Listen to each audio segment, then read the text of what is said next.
Hey everyone, it is Friday. Oh my god. And welcome to Books and Brew. See, that's what's hitting us right now.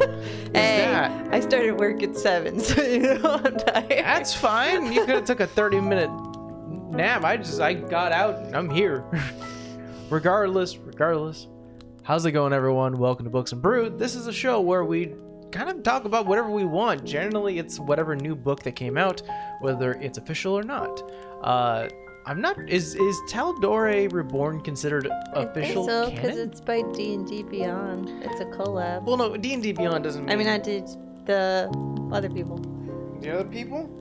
Is it by Wizards of the... It's not by Wizards of the Coast. Oh, I thought it was a collab. No.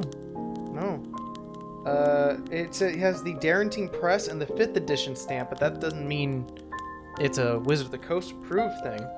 So I don't think this is technically approved content, but regardless, it still provides us a lot of RP moments, RP options, and a lot of ways to play, which is important.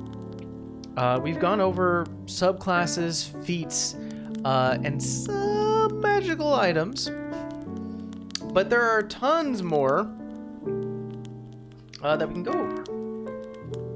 Some of them might seem familiar. For instance, the Dagger of Denial. Is that knots? That's correct. Yeah, well, I mean, I didn't know what it was called, to be honest. It just seemed like that would be knots. I mean, Veth, sorry. Yeah, same, you know. I think at that point she was not, at that point. Dagger of Denial is a rare weapon. It's a silver stiletto blade with grooves to the tip. Essentially, it has a +2 bonus to attack and damage rolls. As an action, you can place the point of the blade into any keyhole and seal it shut. A keyhole shut in this way cannot be opened until the dagger is placed into the keyhole once more, and essentially bypassing the lock. Sealing a keyhole unseals any other previous keyholes that you've sealed, so you can only have that done once. I thought it was cursed. No, that's not the cursed one you're thinking of. Oh. You're thinking of the one where every time she got my healed. hair tie. Oh, okay. Yeah, I kind of feel like our current rogue has a pretty nifty dagger. Which is also cursed. It's just we don't know about it. Character. I mean, honestly, she's been doing well without having to deal with it. For now, you just jinxed it.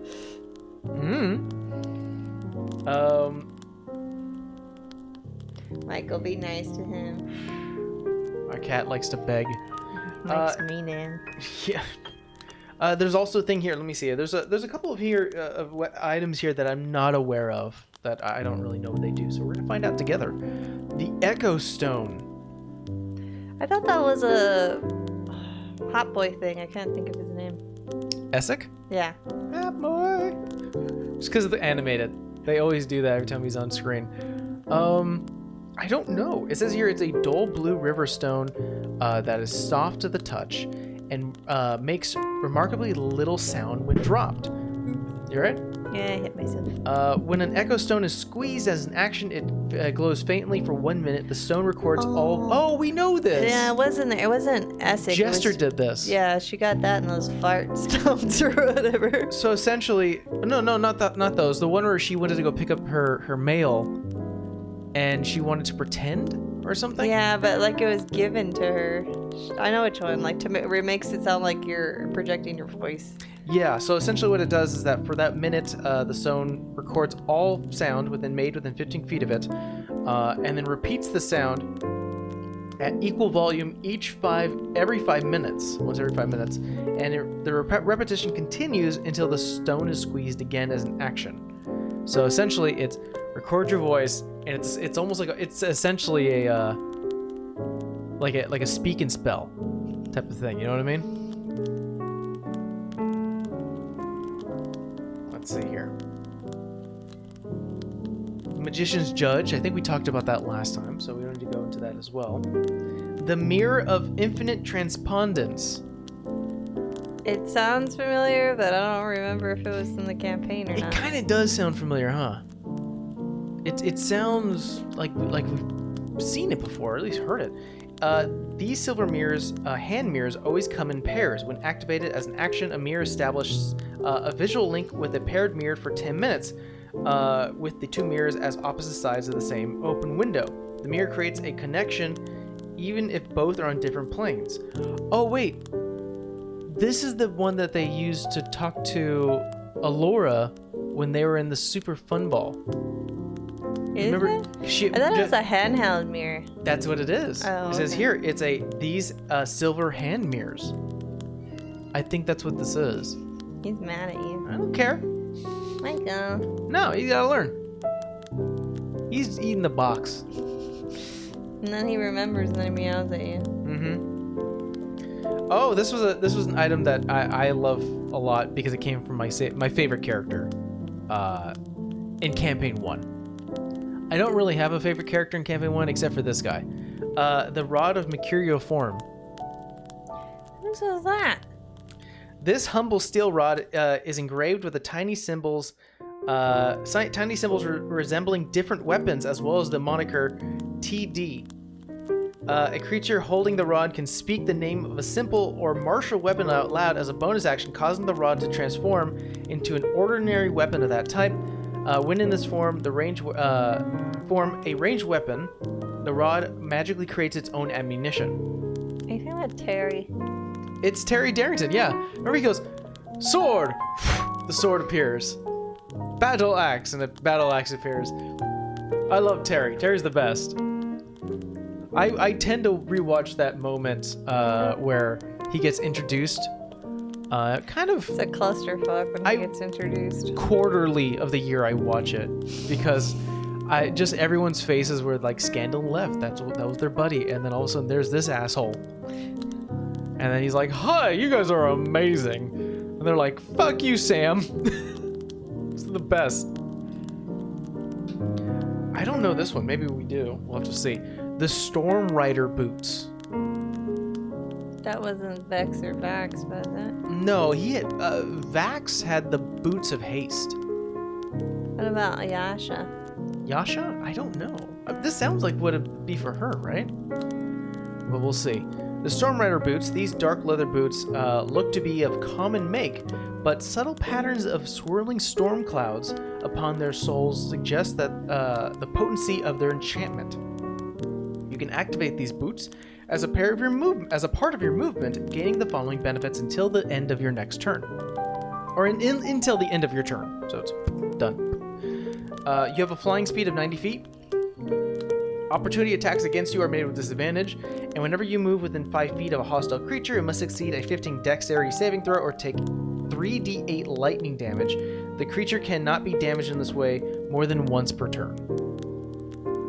Once this property has been used, it cannot be used again until the next dawn. That makes sense because the fact that it's part of your movement, you're getting some extra movement damage and disengage very quickly. I don't think that was her. I mean, if anybody, that kind of sounds like Bo, but I don't think she ever wore magical boots. I don't remember anyone flying like that. You know what I mean? On Pike, right? She didn't have flying boots. Was it Pike? I don't remember. I don't remember either. We know this one. This one actually, I saw this one, I immediately thought of her. Tinkertop Bolt Blaster 1000. Oh, wow, what you call it, Beth? Beth, once again, she's got a lot of these really cool, inventive. Well, that's because she met that guy, and then like she either stole it or he gave her that thing. I don't remember. It's a hand crossbow. This strange contraptions of gears, wires, and lacquer wood has a handle with a metal gray tip and crank. Its stock bears a maker's mark that reads "Made in Hupperduke." That's right. That's where she got it.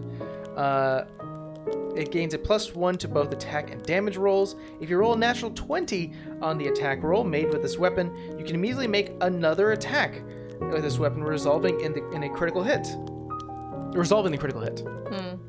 If you roll a 1 on the attack roll with this weapon, you must succeed a DC 14 dexterity saving throw or take 1d6 piercing damage as some of the gears and wires spring loose. I feel like that's very fair. I mean, she did roll a couple of ones sometimes. She did, yeah. It was kind of insane how often that came across and how often she failed that DC. Well, just in the beginning, most of the time she got it, or she would get a natural 20. But then I felt like every time she got a 20, it was. I also got a 1 on the second shot because that was like it automatically refires on a natural 20. Yeah. Well, we have a few more here, so this is pretty good. We'll finish this off and we'll call it a day. There is the Summer's Dance. That sounds familiar, doesn't it? What is it? It's a scimitar. It's not Keelan?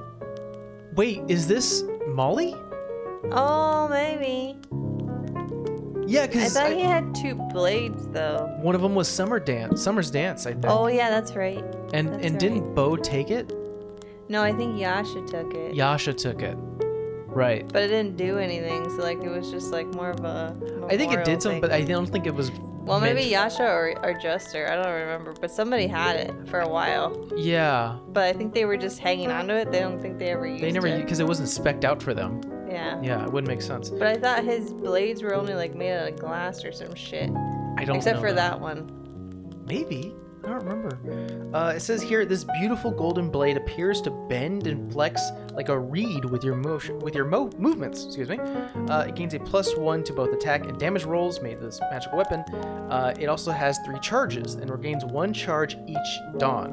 While wielding the scimitar, you can expend 1 charge as a bonus action to cast Misty Step. That's not bad, actually. You can honestly, for each turn as a bonus action, just use a charge. You know, if you really, really need it, and you get 1 back per night or per morning. Yeah, well, he wasn't using it on his timely demise, is all I'm saying. Honestly, if he was smart, he would have bonus action got the hell out of there.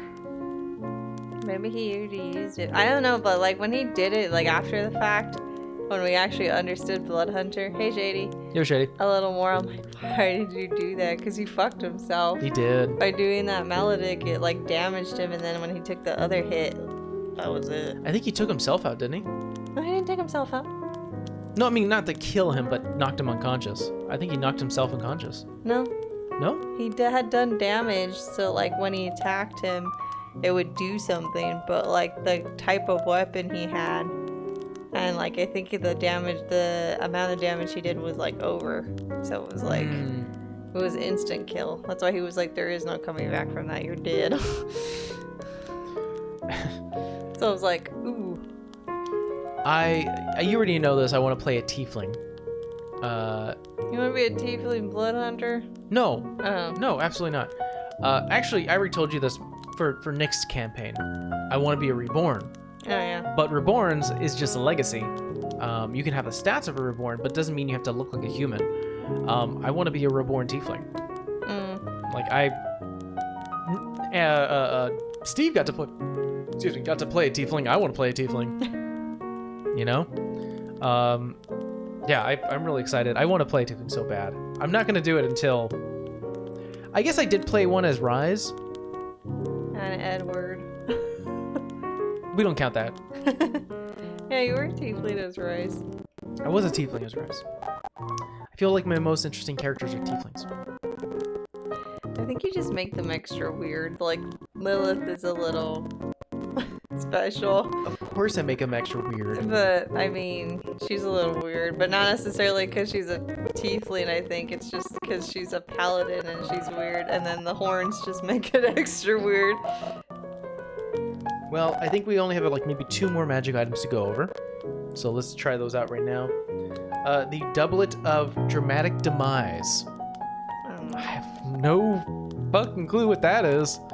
It says here, it is a wondrous common item, so it probably isn't that powerful, though it sounds pretty dangerous.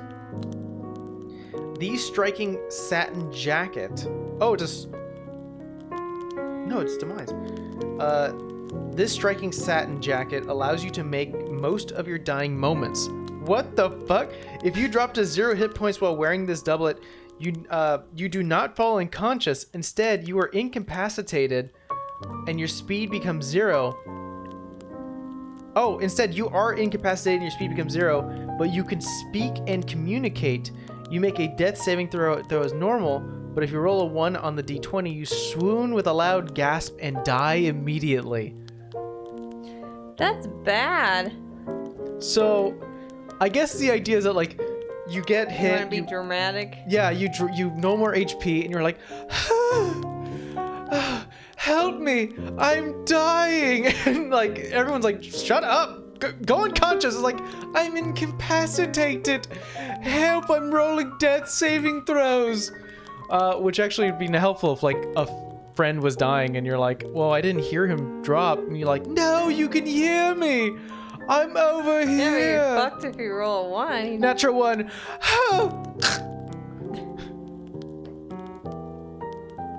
I might put that in my game. We ain't wearing it.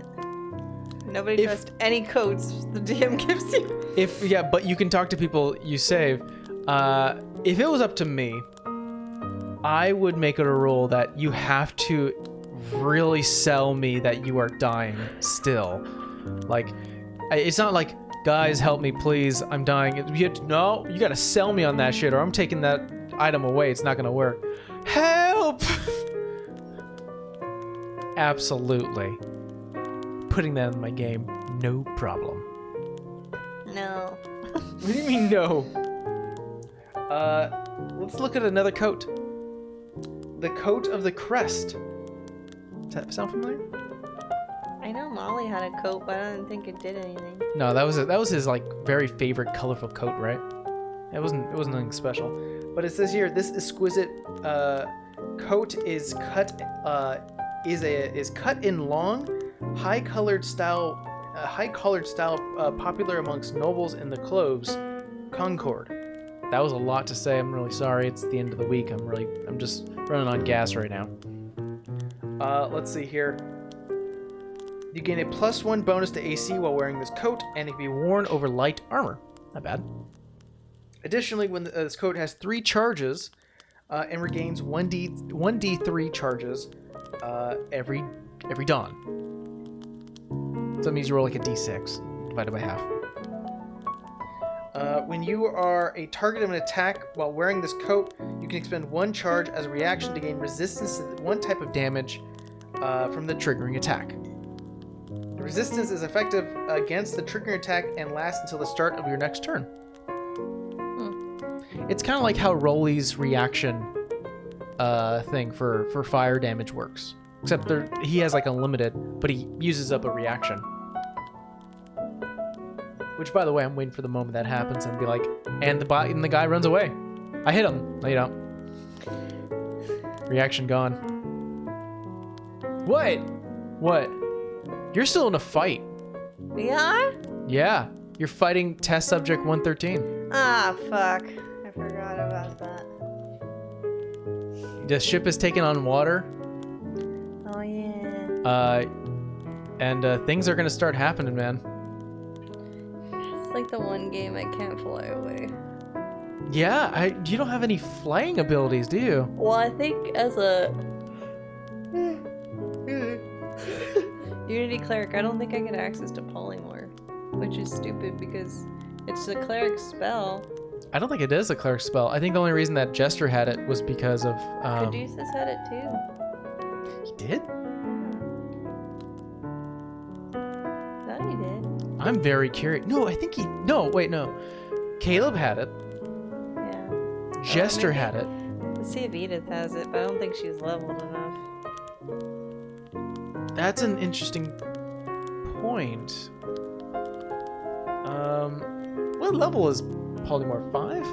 4. 4? Damn, that's actually kind of cool. The fact that it's a 4th level spell. Polymorph. Bards, druids, wizards, and sorcerers. Yeah. So, I don't believe Caduceus had it, because I feel like they could have used a lot more giant eagles, but they only turned 2 people into it, which was the transmuter wizard and the cleric of trickery, which makes sense. So, yeah, I could see that. We'll see. I mean, I can banish things. You can banish. Listen, you can buff people. You can give people resistances. You can take away the pain. Your cleric is kind of awesome, okay? Let's be honest. She tries, but man, like the more we get into shit, the more we run out of tricks. So. I haven't used my face step yet. I mean, but there really hasn't been a need to. I'm on a boat, but we'll see. That's if you. I would assume you could use your face step to get like down levels or up levels quickly, because you know kind of essentially the layout. Well, I can also make other people go instead of me. Oh yeah, you also could turn. You could do that with your hair. That's right. What an awesome trick. You've hit level 12 now, which I think that means you can do it at will. What was our custom rule? Yeah, because 10 I had to make it like an action. A bonus action or oh no, it was an action. And then now I think 12 you said once I got to 12 it was at will. Yeah, so you can change your hair color at will. That's a lot of options, man. I haven't like spammed it though. Normally I would tell you like, oh, if like we knew it was dicey, I would do it before we started initiative. I'd be like, I just put it like this for now, and then whatever happens, happens. Well. I think we've gotten through all of our magical items here in the Tal'Dorei Reborn book. I know today is kind of a slow day, or at least a quick stream, I'll say as much. Mainly because we already made the announcement, and we'll say it again during future streams as well. We're expecting a human. We're expecting a human. And yeah. Mama is tired a little bit. Yeah, it's very draining on Mama. And I definitely have I just had a long day, maybe? I don't know. Apparently I didn't sleep well because Mike was staring at me last night going, were you okay? That was unfortunate. But that's what we're going to call it a stream. Thank you so much for joining us. Shady, thank you so much for stopping by. I know it was a quick stream, but heck, we'll be live tomorrow. Full stream. Ready to go full on blast. Continuing on the fight with Subject 113. Eep. That's what happens when you cross a crab with a jellyfish. All right, latest. Bye.